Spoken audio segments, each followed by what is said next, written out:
to Rebecca. I think the one that most resonated with me was nature, because it's very prevalent right now.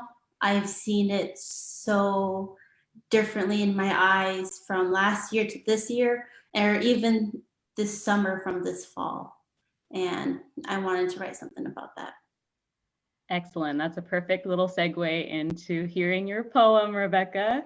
So for those out there, if there's something in something that Rebecca says that really resonates with you, please type in the comments, say hi. I know there are a lot of Facebook friends out there that have known these three speakers since they were little. So yeah, wave, say hi.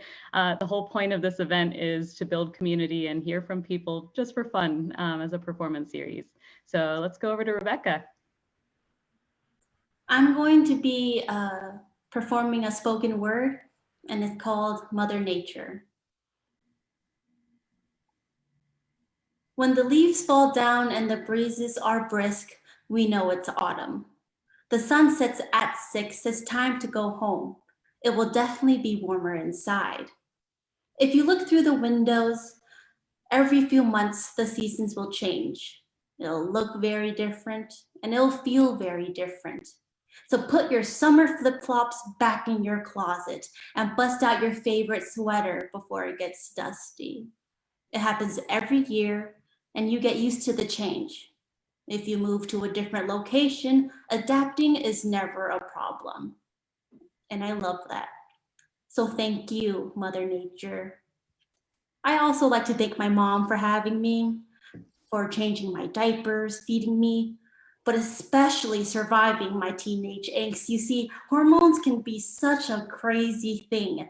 They start to change your body and emotions, bones are growing, pimples are popping, you'll look different and you'll feel different. But everybody has these changes. Hormones will tell you when it's time to grow up and dictate your wants and needs. Hormones can create life until your body doesn't need them anymore, and then they will destroy us. But we all go through that. So thanks a lot, Mother Nature. People say I have this natural gift, but I think it's bogus because I was never given anything. I worked so hard to be where I am right now.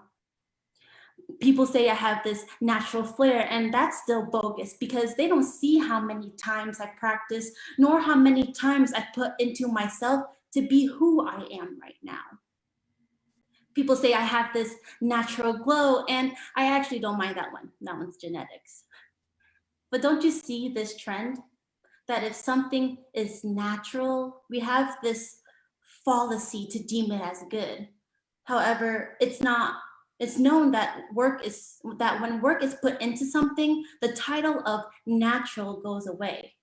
The natural law and ethics states that intrinsic values govern our reasoning and behavior. What is right or wrong is from you, not society or a judge. But this defines my wants and needs, but this isn't the law that dictates them. My need to be born is an expense. When I die, I have to pay to be dead. We have the need to be financially stable, but not everybody wants that 9 to 5. So let me ask you a few questions. Is it natural that people get paid $15 an hour and pay thousands in rent? Is it natural that when I get injured, I have to pay to get healed? What if we put our world to work? How much does it get paid? What happens if nature goes on a dangerous decline and can't pay to get healed? Not society nor a judge to tell you what is right for you. With all of this going on, it really hurts her. Are you okay, Mother Nature? So when the leaves burn down and our lives are at risk, we call it fire season now. The sun is our cheapest resource, and we can have it in our homes so it can be cooler outside, yet we still drill.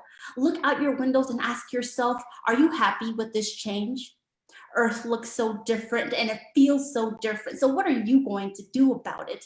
Stay indoors, keep your distance, and have a mask with you at all times. It's getting worse every year. We have to make a change, but we're only looking for alternatives when sadly the world cannot adapt to our problems. And for that, I am so sorry, Mother Nature. Thank you. Yay, thank you, Rebecca. Such beautiful words, and also really important ones to represent what's happening in the world. So I'm curious from the speakers, did anything stand out to you or resonate with you about Rebecca's poem? What didn't?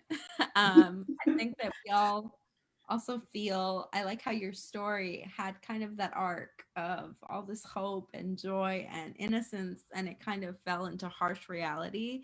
And I think that's just so reflective of what life can feel like sometimes. You know, we grow up, we start to understand how we have to navigate our own worlds, or the society that we're in and the environment that we're in, and how all of it just kind of messes with each other, and that can be really hard on us emotionally. And I really liked how your story and your poem reflected that arc.